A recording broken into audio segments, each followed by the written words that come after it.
Hello everybody, welcome to the County Seat. I'm your host, Chad Booth. Today we are going to take a look at innovation, something we usually associate with Silicon Slopes or Silicon Valley or high-tech stuff.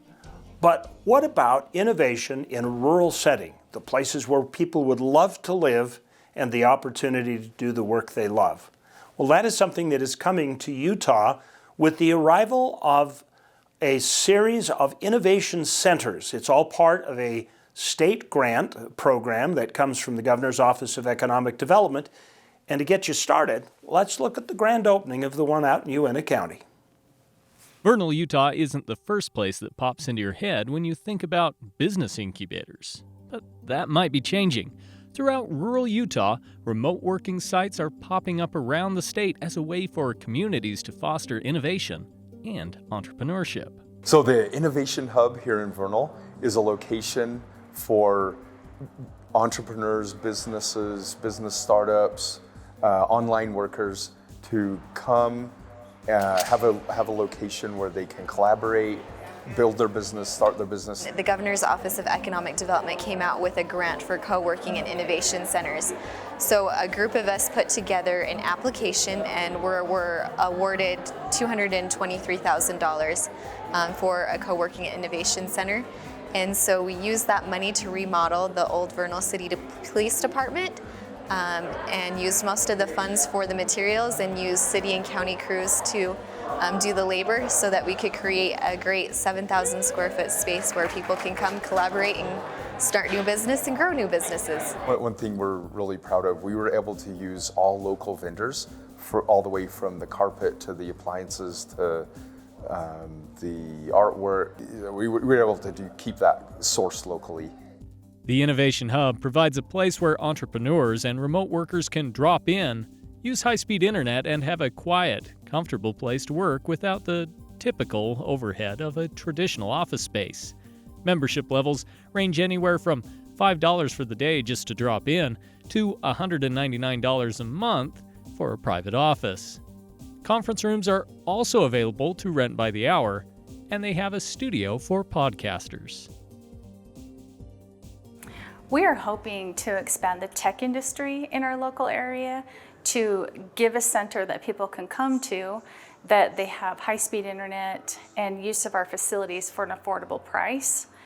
Utah's rural communities are increasingly looking for ways they can supplement their economies with tech industry jobs and businesses. We are in a struggling economy right now in the Uintah Basin and Vernal area.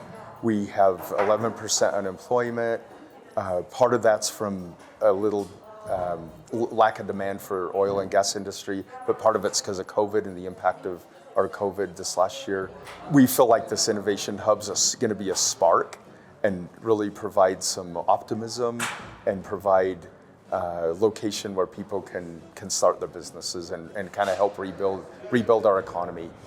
Could we be calling the Uintah Basin the Silicon Basin in the near future? Well, time will tell. For the County Seat, I'm Derek Dowsett. Well, now you've got the rundown on what they are. What are the implications for what these kind of centers mean in opportunity for rural Utah? We'll discuss that with educational, county, and state experts when we come back.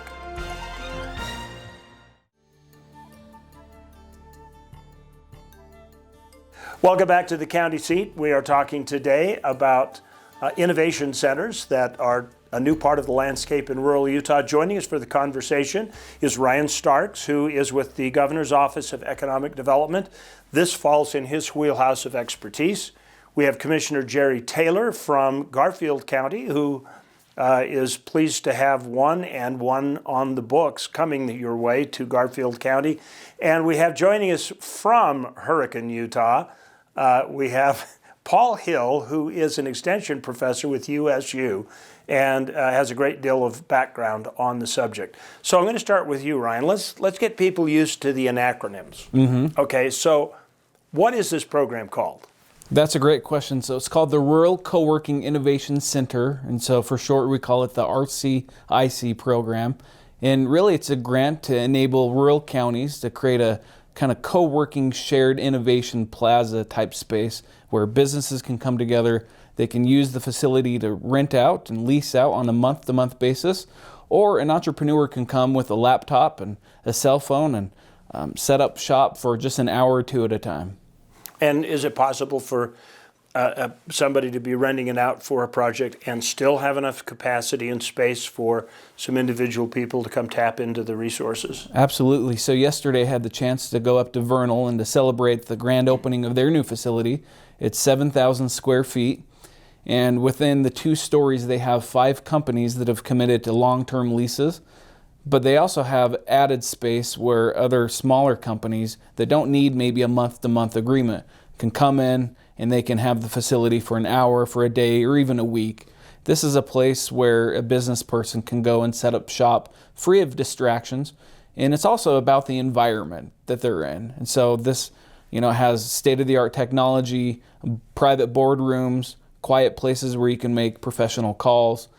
So it has a lot of things that you would look for in the business setting. Tell us about your facility in Garfield County. Well, it's going to be the first one is going to be in Panguitch, Utah. It's part of the city offices. They've made a commercial kitchen there so that they'll be able to, people come in there. They may have something to do with where they need a commercial kitchen. And so they'll be able to use that. We also have 4 spaces that they can come in and use maybe as an office or whatever for them. Are there plans to put in basic amenities that, like a bigger copy machine or some of those support office things that they'd have access to make their presentations a little bit more professional, presentable, or is it just a space at this point? Well, right now it's just a space, but I'm sure that we will be getting copy machines so that they can actually run an office out of there if they needed to, just like going to the office, leaving home, going to the office, and having a space that they can use to come across professionally. It's exciting for us because we have that. We have great internet now with fiber coming in, so it's going to be an addition for our community. Yeah, I believe the Uinta Basin's also working on that. Ryan, do you consider that kind of infrastructure to be an important part of making these work? Absolutely. And to your point of why go to the Innovation Center, I think broadband capability is really at the heart of that too. So if you live in an area where you have spotty internet service, you can go to these centers that have, very fast fiber speeds. And so it creates that reliability. And so if you're on a call, you don't have to worry about dropping the Zoom call or anything. You guys have got way higher speed than I've got access to, and I'm in Salt Lake. Go figure. Paul, how does this play into your seeing you getting people through school and out into business and into opportunity? What kind of impact does that have for rural Utah? Well, a lot of times we've seen that we have negative net migration from our rural counties, and generally leaving to go to urban because that's where the opportunities are for education and for work. And so with these opportunity centers or these innovation centers, we're able to feed our young people and remote workers from all over rural Utah into these centers to be able to do their work. We do at Utah State University Extension, we provide the Rural Online Initiative program, which is specialized training for remote workers and people in rural areas. And so we're feeding these spaces. And we've had so many people who've actually found remote work and they need a professional place to work and connect to high speed. We've even had people who've missed out on jobs. They've gone through the interview process and have been a finalist in the job. And then the company runs a speed test and tells them, sorry, you don't have the speed capability at your home. And so this is going to connect the gap. I mean, talent across the state of Utah is evenly distributed, but the opportunities haven't been traditionally. And so these centers, these innovation centers, are going to be this highway to opportunity for all people across Utah. And so when you graduate, when you have a business idea, you can use these centers, leverage these centers to do business all over the world. Okay, we're going to take a quick break on the county seat. I want to talk about a little bit of the vision of the future of these things when we come back. We'll be right back on the county seat.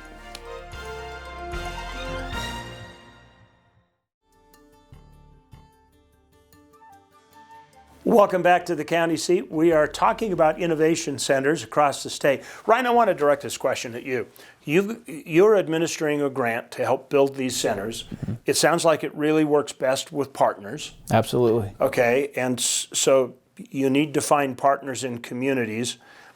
How pervasive do you want this, or does the state or GOED want this to be? I mean, is there going to be one in Delta and Fillmore? Is there going to be one in Tickaboo, Boulder, Enterprise, or Escalante and Panguitch? I say the more the merrier, quite frankly. If it's an opportunity for entrepreneurs to go to a place where they can innovate and they can work together and get business done. So we think the sky's the limit, but really this isn't a top-down program. This is a program where we meet with our counties and we say, what are your needs? And for some counties, they may suffice with just one or two. Other counties may want 3 or 4. I think the key, though, is the partnership, like you mentioned. And so the Vernal City one, for example, is actually housed in an old police station. And so the city's really on board. They want to see this. If you went to county wanted a second one, perhaps we could explore some further partnership opportunities. Now, when you say partnerships, are some of these like private sector partners? You mentioned that you had some businesses that had made long-term commitments. How important is that to the process? It's really important. So, for example, in Vernal yesterday, we know that the telecom company up in Vernal City was an instrumental partner providing the internet and making sure that they had the necessary broadband and the high-speed internet. And so the private sector stepping up is big, but also finding that right government sector partner really goes a long way. And that could be a university, it could be a city, or even a county. So, Jerry, you've got 2 that are in the process of finishing out in your county. What kind of resources does it take? I mean, obviously somebody's got to put up a building, and again, like Ryan mentioned, internet becomes a possibility. How doable is this for, say, an Escalante or well, we're lucky in Escalante because we already have the fiber. South Central ran the fiber, and so we're good that way. But we've teamed up with Utah State, the Extension Office. They helped us get this. The office, GOED office helped us. And then we have the county and the city involved. So we have a lot of people involved from the different sectors that help us get this going. And we do have one in Panguitch will be opened April 1st, I believe. Uh-huh. And then the second one, Escalante, is going to be started. The renovation will be started in about June, somewhere in there. So you think you'll have them both up and running by the end of the year? Well, we hope to, yes. So maybe I can add one thing if that's all right. Sure. So this is a new program, actually. It was only funded in fiscal year 2020. Mm-hmm. And so since that time, we've awarded 11 different grants, 2 of which are actually completed, so the Price and the Vernal City. And as our good commissioner mentioned, we have more in the works. And so with these 11, I think that's going to be a really good first wave. And then we'll see what the future brings, but perhaps we get another 11 or 12 funded.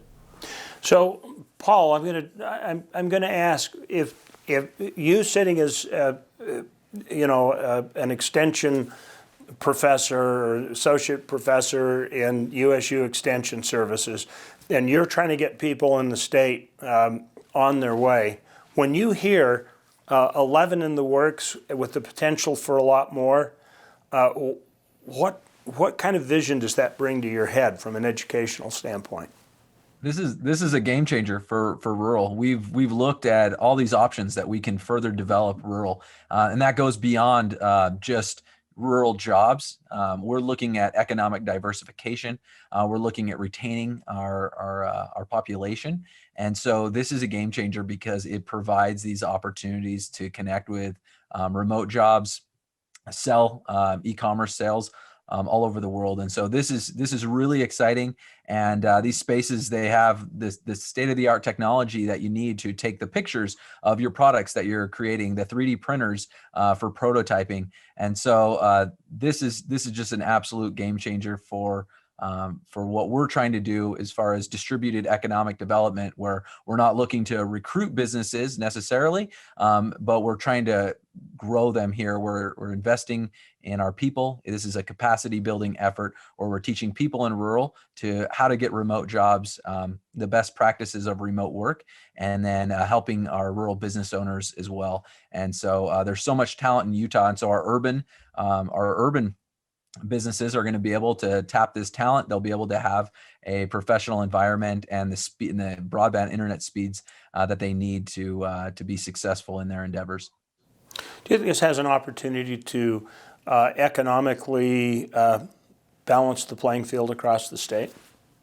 I think you hit it right on the head. And so COVID in a lot of ways has actually been a blessing in disguise, because there was a lot of talk of we need to do more in rural Utah and get the jobs off of the Wasatch Front. But now we actually have the opportunity, and people realize that you don't have to go to the office every day. You can work remotely, as Paul has indicated. And so whether you're working from home or whether you're working from one of these innovation centers, I think the playing field is flatter than it's ever been. And Paul and I like to say that it's kind of like a three-legged stool. So there's the RCIC program, which is the Innovation Center. Then we also offer a grant for businesses that want to hire in remote areas of Utah, and that's called READY. And then with the Rural Online Initiative that he spearheads, it's a really good combination of resources to help those people get the remote jobs. Can either of you, Paul, I'm looking at you now, but can either of you or see your programs fully succeed without the other? You know, we all have to work together. The incentive really helps our urban business leaders across the state. Really helps them see that opportunity to look for talent in rural Utah. It's a good carrot to have, but it doesn't work alone. Having the professional space is essential. Again, like I mentioned, we've had people who've gone through our program who are very well qualified. They have, say, for instance, a degree in accounting. They go and apply for a job. They're one of the top 3 people, and it's a remote job, and they can work and stay, in Garfield County. And they miss out on that opportunity only because of a speed test that says they don't have enough of high-speed internet at their home. And so being able to travel a few miles down to an RCIC center, this is just absolutely wonderful. And so they all work together to complement one another. And this is a strategy that's working here in Utah. We're just getting started, and we've had tremendous impacts. We've placed over 170 people in remote jobs across the state. And that's been a combination of the READY program, and now RCIC coming on board is going to, make things even bigger. And other states like Oregon, Ohio, Nebraska, North Dakota, they've all reached out. They're asking, how do we do this? Great. It's good to be on the cutting edge, isn't it? We're going to take a quick break here on the county seat. We're going to come back for some final thoughts and a testimonial about how important this is to rural Utah. Stay with us.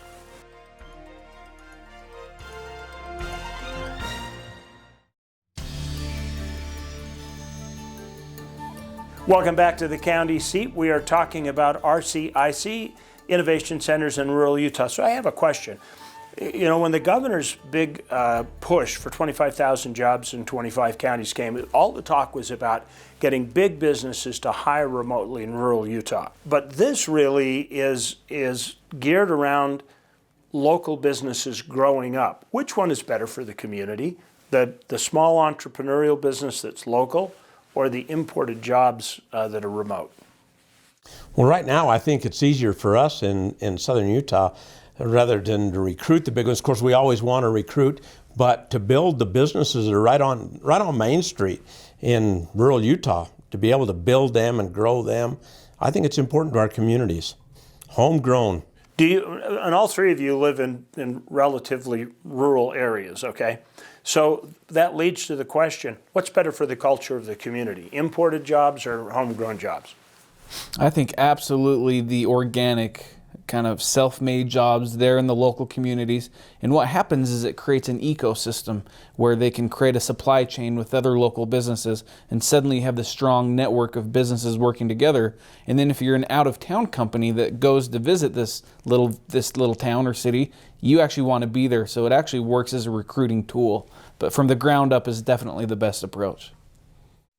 Yeah, as we develop our talent here in our rural communities, that's what's going to bring the eyeballs. We teach computer science and robotics with our youth in our 4-H programs and in after-school programs. And so as these youth grow up and they see that they don't have to leave their communities in order to get high-paying jobs, steady jobs, they'll be able to further develop their skill sets in their education and in their careers. And it's that attention that brings those businesses, but that'll put us in a position to be more choosy about the type of businesses we want in our communities so that they're not just compatible, but also desirable. So I want to just turn to Jerry in our final thought here. You're from a small town. You got educated and opportuned and everything, and then you had to go away and build your business elsewhere, but now you've been able to come back. Will this be a better solution? Would this be a bigger opportunity for Jerry Taylor if this had been around 30 years ago? I'll 25, I'll be nice to you. Well, I actually started my business 37 years ago. So, and it's a type of business that wouldn't work in rural Utah. But it's my business here along the Wasatch Front has allowed me to move back home and to be a part of rural Utah where I can help build maybe small businesses. I've started a couple in rural Utah myself since then, and that all helps. I do have one last thought, and that's that we were able to come up with an additional $500,000 for the grant for this fiscal year. And so it's going to be replenished July 1 for the new year. But we actually have an allocation of $500,000 for this specific program. And so the application closes April 1st. And people that may be interested in looking into an RCIC for their communities can visit business.utah.gov. So your application process closes the same day that your Opportunity Center opens in Panguitch. It's a wonderful thing if people get on board and to be able to help your community. Reach out, go after these grants. It'll bring blessings to your community. All right, gentlemen, thank you so much for taking your time to join us here on the County Seat. Thank you for tuning in. We hope that you will share this with your friends. It's an important topic, and local issues are so important for all of us. Please let your friends know about this program and these conversations. Let your local leaders know that you support it and get involved. We'll see you next week on the County Seat.